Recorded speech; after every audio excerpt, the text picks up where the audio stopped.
balance, poise, perfection.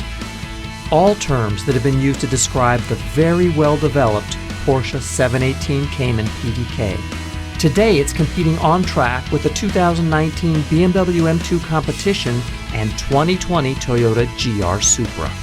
More than 500 pounds lighter than the M2 Competition, it also has less power and torque than either the BMW or the new Supra. Let's join Gary Thomason for an in-car assessment of the 718 Cayman's dynamic track performance. So here we are in the Porsche 718 Cayman. A lot of people thought that it could have unseated the 911, but Porsche's kind of seen to it that didn't happen. Right, I was going to say that. But it is spectacular. It's very good. And this is, in most ways, the best one yet. I think the handling is so good. It's just precise. It does everything you want it to do exactly when you ask it to do. Right, and very well balanced. And the mid-engine design, of course, allows for a little polar moment, and the car just turns right away and doesn't do much sliding around, although it can if you really, really, really push it. So it's generally kind of hooked up, and it feels a little underpowered in this group, but the acceleration results didn't really show that. A little bit. It was the slowest car, only by a small margin. It certainly lacks the oral resonance of the other cars. That's my complaint with the car. This new engine is the current engine just doesn't sound the part. It sounds a little better inside because of the audio enhancement. It has a low frequency bellow, which a lot of people like that kind of thing. If you're into boxer 4s, you'll be happy with this. Yes, right.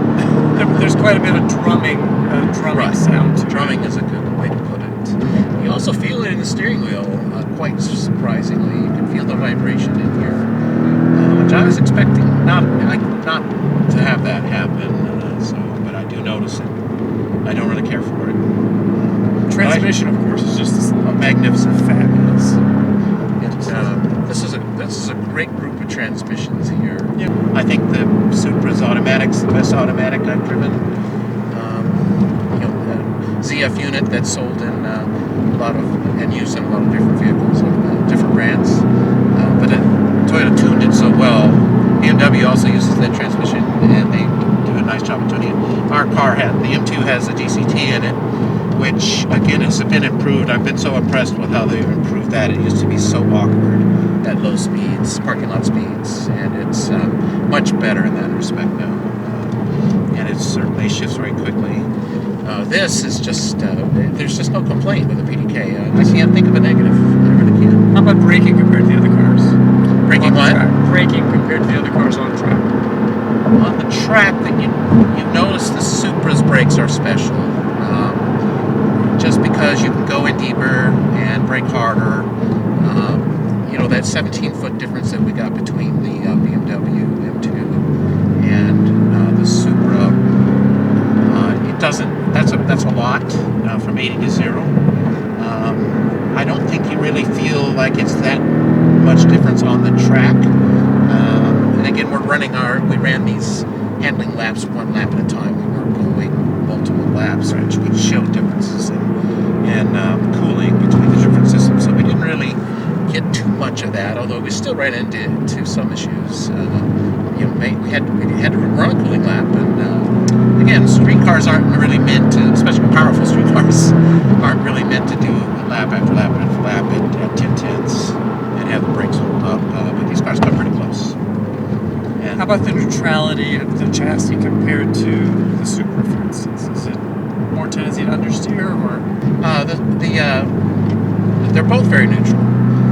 The Supra leans towards a little bit of looseness, a little bit of oversteer, just a tiny hint.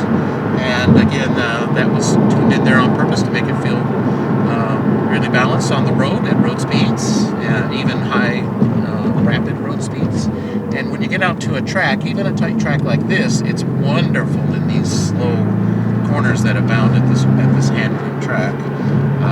But when you get into the faster corners, it starts sending messages through the steering wheel through your backside that you need to be little bit careful here, a little circumspect. And fortunately, it's extremely easy to catch. So if you get a little too much throttle going on, or you came into the corner just a little hot, and the tail starts to come out a little, it's very easy to gather right back up. And that trait is certainly true of this car. It's also true of the BMW. The Supra feels to me like it puts power down much better than the M2 Supra. It's amazingly well, coming out of corner and putting the power down, as long as you haven't got the oversteer already started. So what would you say, in summary, is the best traits of the Porsche? It's just so easy to drive fast. And it feels so well developed to me, right? It just... the shocks are wondrous. Porsche's always done a really good job with shocks, better than probably anybody, really. And so it handles all the bumps with the plumb. That's the base Cayman with the 1900 option and the PDK option, but the ride height is taller on tires. That car comes down quite a bit when you get to the Cayman S, and if you put the sport suspension on.